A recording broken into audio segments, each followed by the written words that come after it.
Remue ménage. Remue ménage.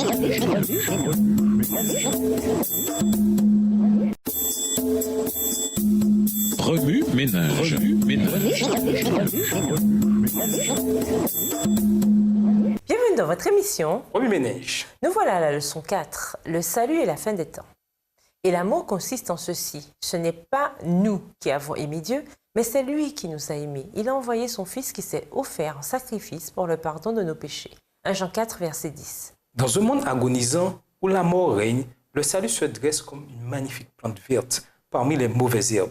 Alors que notre monde s'obscurcit de plus en plus, notre Sauveur, lui, brille toujours plus. Il ne cesse de nous aimer et de nous sauver, preuve irréfutable de son amour éternel pour nous. L'amour et le sacrifice. Lisons Jean 10, verset 28. Jean 10, verset 28. « Je leur donne la vie éternelle et elles ne périront jamais, et personne ne les ravira de ma main. » Imaginez ceci, votre meilleure amie est mourante. Assise là, à côté de son lit d'hôpital, vous lui tenez la main et tentez de l'encourager.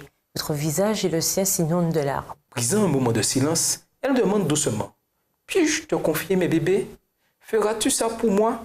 Votre amour pour elle est-il assez profond pour faire le sacrifice d'élever ses enfants comme s'ils étaient les vôtres? Et si elle avait plutôt besoin d'une transplantation cardiaque et que votre cœur lui convenait parfaitement, le lui donneriez-vous pour qu'elle puisse vivre et élever ses enfants? Nous vivons dans un monde plus que jamais rempli de violence, d'immoralité et de souffrance. Face aux dangers et aux supercheries des derniers jours, une génération tout entière est en quête de réconfort et d'espérance. Ce réconfort, cette espérance, le christianisme peut les fournir.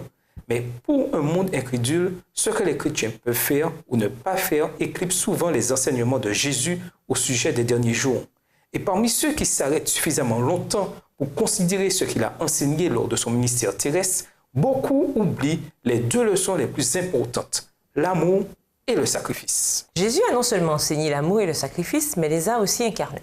Si d'autres religions ont leurs sages enseignant des choses formidables, en revanche, le christianisme a un Dieu qui, de son propre gré, s'est abaissé pour revêtir l'humanité. Mais il y a plus, il l'a fait en sachant que sa vie sur la terre aboutirait au rejet et au mépris de sa personne, ainsi qu'à la mort la plus cruelle connue de l'humanité à cette époque. Tout cela, il a fait pour que nous puissions passer l'éternité avec Dieu.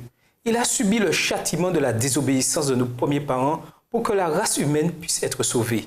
C'est à travers l'ultime sacrifice de sa mort sur la croix, sa résurrection et son ministère dans le ciel que nous sommes sauvés de la condamnation. Le christianisme consiste à chercher le pardon de Dieu et à accepter le sacrifice auquel Jésus a consenti pour que nous obtenions ce pardon.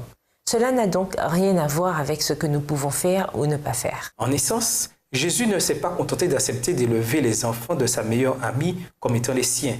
Il a accepté de renoncer à sa propre vie pour qu'elle puisse vivre. Au revoir. Et à demain si Dieu veut. Remue ménage. Remue ménage.